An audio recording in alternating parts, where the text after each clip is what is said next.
There's more things out of Iran. We'll get to those in a second. What do you got from me? Because well, Iran, they're talking Iran about has so far officially 77 dead, 2,336. We got, through one of our sources yesterday that it's actually much worse. I think it's much worse. And here's also breaking news coming out of BBC is that they've just released 54,000 prisoners out of the prisons in Iran. This is my point about Iran and China. Don't believe anything they say on an official basis because it's all a lie.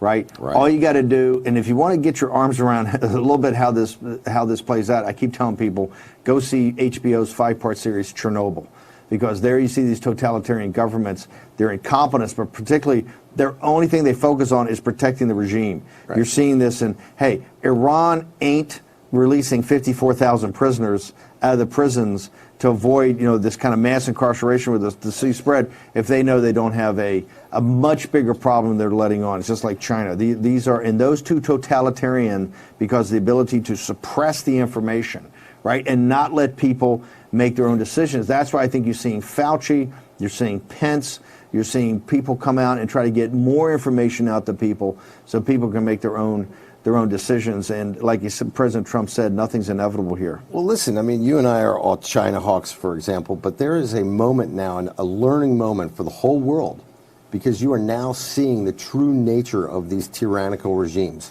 They do not care about their people. They care about self-preservation first. And because of that, because of the lack of transparency, the whole world was caught flat-footed, and now we see how it's playing out.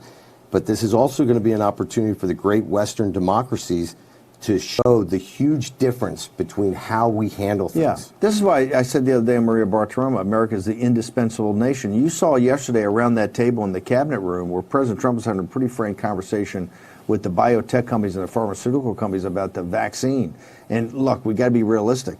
As great as these companies are, as quick as they're coming up with potential vaccine alternatives, just the process to make sure that, hey, the vaccine yourself doesn't kill, doesn't make things worse, right? That you take it, that, it's whatever it is. And in Trump time, they're trying to expedite that. But you could be looking at a year till you get a vaccine. You're going to have to do social separation. That's why the United States is the indispensable nation.